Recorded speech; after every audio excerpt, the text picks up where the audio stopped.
So, a lot of things contribute to our ecological overshoot, but one major culprit is our economic system. It's based on the flawed idea that we could have infinite growth on a finite planet. Some economists are now advocating for a new model where we cheer when the line stays flat, not goes up. It's called the steady state economic model, and in this video, we're going to talk about it.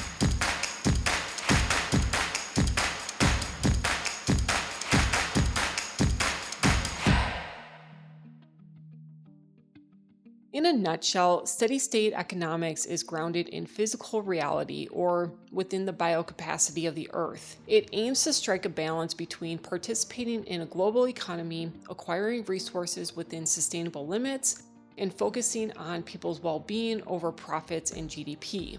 Over time, this allows each generation to have just enough and prevents situations like we have today, where we're kind of blaming certain generations for hogging all the resources and all of the wealth. Sustainability is regulated at the base of the product line, and these are often referred to as inputs. And this includes mining and drilling for metals and minerals, coal and fossil fuels, fisheries, agriculture, and lumber. Under a steady state economic system, these inputs are capped at a rate that is within Earth's biocapacity, and those inputs are then distributed based on societal need rather than in excess to maximize profits. So here's one example. Now, currently, our capitalistic society wants you to live in excess. And to allow for you to live in excess, American households have increased in size by 49% between 1970 and 2023, even though the number of people in the average American household has shrunk. Still, that extra space isn't enough for all of the stuff you bought due to those clever marketing ads. So 11% of American households now rent storage units. And in the United States, there are 50,000 storage facilities right now, and about 440 are added each year, and that number keeps on going up. This is literally deleting swaths of land that prevent nature from regenerating resources. A steady state economy recognizes we need regeneration if we want each generation to be sustainable. The larger houses and storage units are kind of considered excess fat in a steady state economic system. And so it would aim to keep households kind of at a modest size and then probably rid the planet of storage units, or at least reduce them significantly. To get there and to make this perceived to be a little bit more acceptable, our consumeristic culture will need to be transformed. The way governments and corporations operate will need to be reformed and restructured. And then the economic system would not care about GDP at all. It would still exist, it just wouldn't matter. So as I continue to talk about this economic system, keep in mind that this is a total overhaul. Because I know that a lot of people may be thinking that this sounds like some form of communism, or perhaps you're fearing that there's going to be shortages everywhere. But the fundamental difference is a steady state economic system says that growth isn't always good. Stability is, though. Without endless production and consumption, we can slow down and focus on what really matters: family, health, and community. So how do we do this? While the idea of steady state economies has been around for quite some time, Herman Daly had been making it a little more mainstream as far back as the 1990s.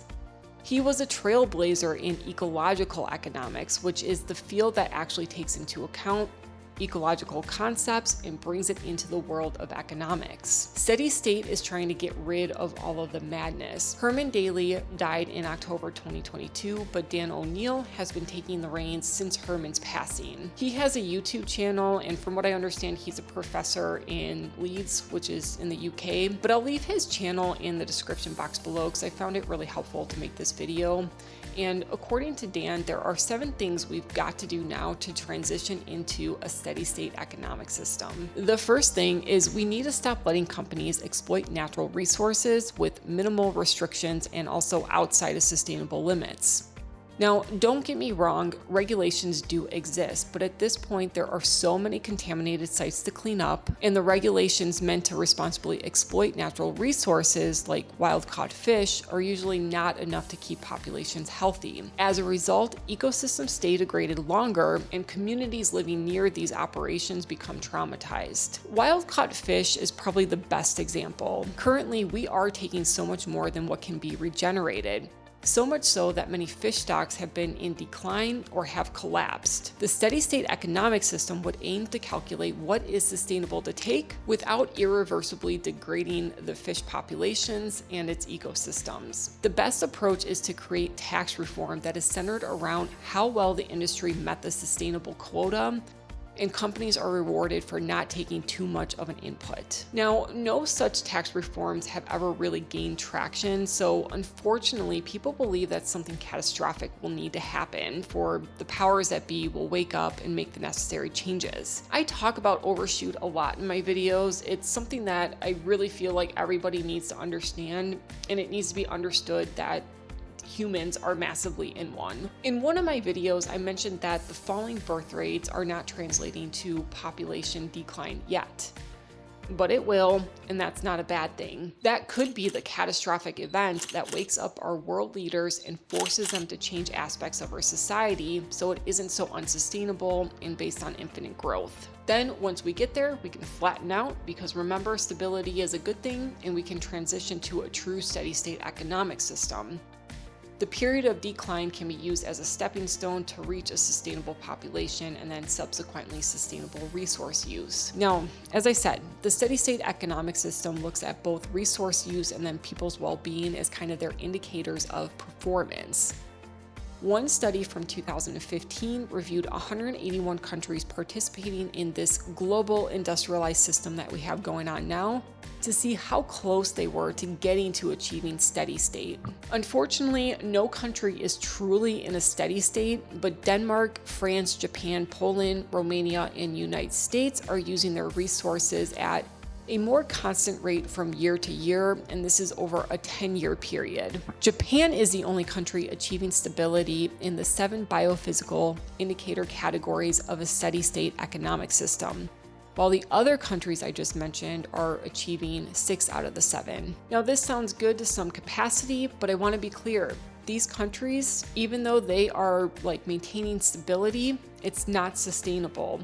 And this is because their resource use is still exceeding what nature is able to regenerate, and so these countries are still in an overshoot. What's interesting about this study is that there is not a difference between degrowth and growth as far as social well-being goes. Our current culture equates growth and increased consumption to happier people and well-being, but this study found similar results in countries that are experiencing degrowth.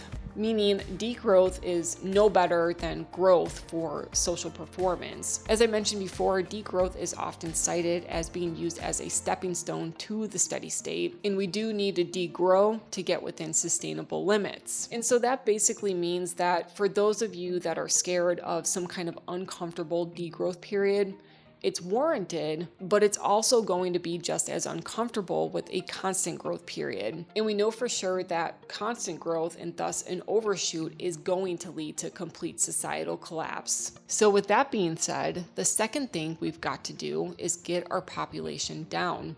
Now, people don't like to talk about population because it's tied to some shady shit from the past, and people inevitably start to go off in either to the land of if-onlys or they other the fuck out of people. What I mean by that is they go into the land of if-onlys when they start to talk about oh, well, we would be sustainable if only we are all plant-based, or, oh, we would be sustainable if we only redistributed our resources and didn't have so much waste. And then they other the fuck out of people by claiming that it's the Westerners' fault, or, they have really extreme stances on immigration, or specific people who need to stop reproducing.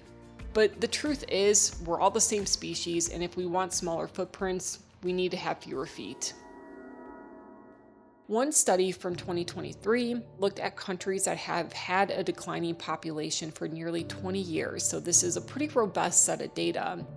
And they found that there are still enough people to fill positions, so the number of workers hasn't changed. With fewer people, there is less competition, so people who were formerly unemployed were able to find jobs more easily, and in some cases, that person's position salary went up. And this basically shows that society will operate just fine with the smaller population, and the people who are talking about population decline being the end of civilization don't really know what they're talking about, because we're seeing data in real time that that's not happening. Right now, there are more policies and cultural norms that are in place that are forcing our population to go up.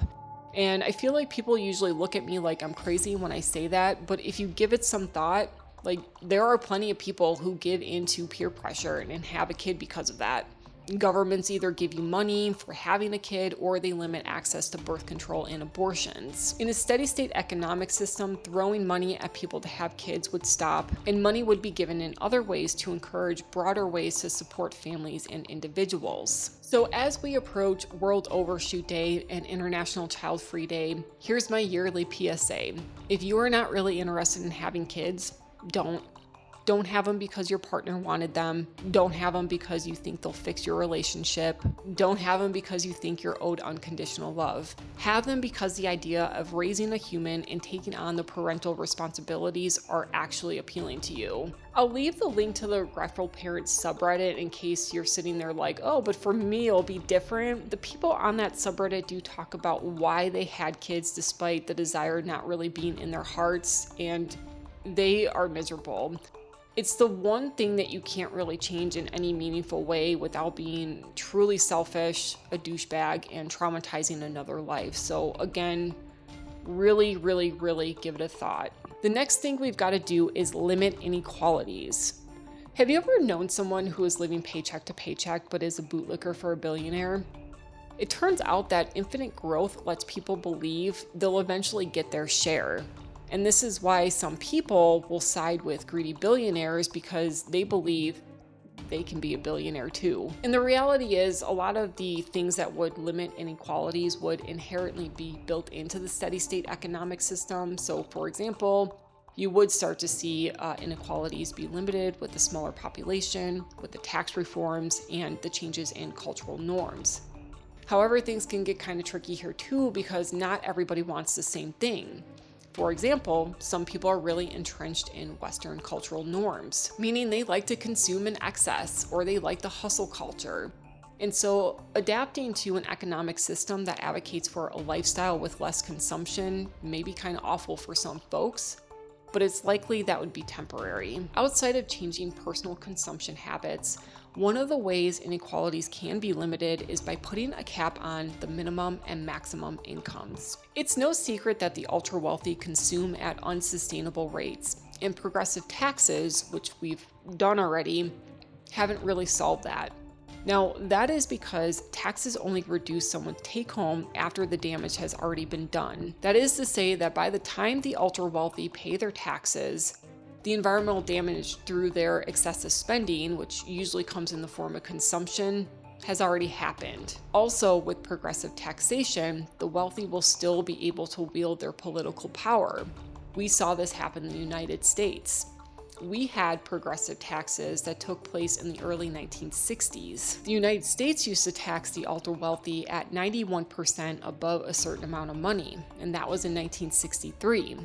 But the wealthy was still able to accumulate wealth and therefore lobby and influence politicians to cut their taxes to about 39%, which is what it is today. So Herman Daly, again, the OG ecological economist, called for a maximum personal income ratio of 10-to-1 between the highest and lowest earners, where you start at the bottom to adjust the top accordingly. So let's see. CEO's compensation has grown by 940% between 1978 and 1950. The average CEO today makes about $17 million.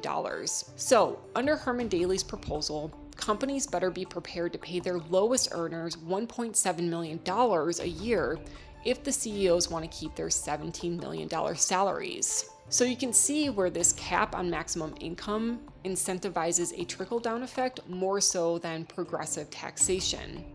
Albeit we did see some benefits with progressive taxation, but it primarily came in the form of loopholes instead of some kind of trickle-down effects to the rest of the workers in the company. When it comes to the minimum, a steady-state economy advocates for universal basic income. This is where everyone gets enough money to pay for the cost of housing, food, and water, and it's at a flat rate regardless if you're employed or not, well off or not. So that is to say, you could be somebody working at McDonald's and get a UBI, and that UBI would be the same amount as somebody who's making like $300,000. Just Just so you know, it's the UBI is not going to be enough where you can live somewhere ritzy, but it's enough where you can afford your basic needs. And if you want to live better, then you get a job. This is considered a social safety net as it improves social and health outcomes and allows for people to bear economic crises better. Now, how much would it actually be? I'm not really too sure. Again, like the system would look a lot different, but I've seen $1,000 a month be thrown around. Some people argue that that's too costly to give everyone enough just to get by, but a former Canadian conservative, Hugh Segal, became a proponent of UBI because he actually did the math. The Basic Income Network estimates that a Canadian UBI program would cost $76 billion before savings. After factoring in a reduction of other federal programs, meaning that, again, since like the system is going to look a lot different, you consider that like welfare, SNAP, and child incentives are either reduced or eliminated completely, the cost comes to approximately $44 billion. In other words, if you restructure federal assistance programs and focus on helping people out primarily through universal basic income, it saves the government about $30 billion. But again, some people may have some growing pains as the system transitions to UBI. Much like someone who loves consuming would have an unsatisfying adjustment period to a steady state economy, it is possible someone made more money in all the government assistance they received compared to receiving UBI. Now, I really haven't seen how that type of transition would take place or be supported, but that is like a real possibility. The next thing we need to do is reduce our work hours. Our current system operates on if the line goes up, it's only good. So you have to keep working to make that line continuously go up, and that results in you working more so people can continue to consume. And some companies keep reducing the numbers of workers while maintaining that constant growth, and that leaves people exhausted, unhealthy, and unable to do anything else that makes their life fulfilling. If the line stays flat, then you may reach a period where you made or did enough for the week and you can just go home. There have been enough studies that have shown that a 32-hour work week keeps people healthier, happier, and more productive. In fact, 250 British firms were involved in a trial to adopt the 4-day work week. And after the trial, about 167 of those companies continued the 4-day work week. It's because they saw that their workers were productive. There was no way they're going to go back to 40 hours a week. So the steady state economic system does want to implement a global 32-hour work week. Reducing our hours means we are spreading out our work over a longer period of time, and that reduces our ecological footprint. Many studies have revealed that emissions were reduced by 58%, and the demand for fossil fuels to fill up your car fell by 2% with a 32-hour work week being implemented. We also need to reform our monetary system. Most of our money is created by what commercial banks make on loans. If we want more money in the economy, it means that households and businesses need to go into debt. Now, Herman Daly proposes a 100% reserve on the banking system. That means that the banks can only lend out money that is actually being saved and deposited. Adopting this approach means that banks would create money through actual savings and not out of thin air. Right now, banks do create money out of thin air because they only need to keep a small portion of their deposits on hand. And so a 100% reserve means that the economic system is more natural with natural checks and balances, and the banks basically need people to save money in order to loan out money. Now, this in turn means that banks and borrowers won't engage in risky, reckless, and irresponsible lending and borrowing. This then keeps inflation at bay, and fewer, if any, financial crises would occur. The last thing we need to do is rethink how businesses create value. For most corporate structures, it's all about the shareholders. Most large corporations operate on fiduciary duties, meaning they really can't ignore shareholder interests. So even if a publicly traded company had some kind of change of heart and wanted to reinvest their money to improve local communities where they are extracting resources or pay their employees more on average, they can't if the shareholders express they just want more growth in their portfolio. And so this is why corporations relentlessly keep on with deforestation, degradation of ecosystems, engage in slavery, and devastate smaller communities. Steady state economists say we need to put pressure on businesses to organize differently, like be employee owned or a co-op. An employee owned business usually opens up a stock ownership plan where they create shares and then the employees are the only shareholders. They aren't publicly listed on the stock exchange. With employees being the only shareholders, the company is more likely to do things that benefit the workers and local communities. So growth isn't the main priority. One well-known example that I could think of is Winco. They are an employee-owned company. The other business structure is a co-op. Co-ops operate to benefit the members and not necessarily profits. Members may be employees or customers, and you get benefits from your membership. So REI is a company that I could think of that is pretty well known for being a co-op. And so if you become a member at REI, you get a 10% dividend on your purchases, meaning if you spend $7,000 at REI in 1 year, they will cut you a check for $700. And then you also get different discount rates compared to non-members. I've also read steady state economists talk about how the stock market would still exist and you would be able to buy stocks. It's just that most would operate with just dividend payouts and not necessarily focusing so much on growth. And you do have to remember that the economic system is completely made up, so it's pretty malleable. And if we want to have an economic system that's more sustainable, it is pretty possible. But does this really answer the question of whether or not this economic system will end the destruction of the planet? My personal opinion and short answer is no. Given where we are today, many industrialized resources have had their surplus reserves depleted and they are considered non-renewable. Fossil fuels and phosphate, for example, these are resources that are considered the backbone of civilization, and they regenerate on a timescale that is irrelevant to us. It takes them tens of thousands to millions of years to regenerate, and we consume them already so fast in pursuit of industrialization that these reserves might not be available to us within a few generations. Maybe if we scaled down on all accounts and adopted this economic model a few hundred years ago, we could have drawn out our consumption on a timescale that is considered sustainable.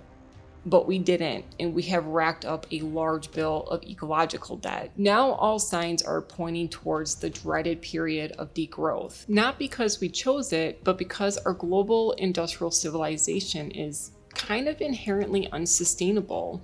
Like I said before, degrowth is thought of as a stepping stone to steady state.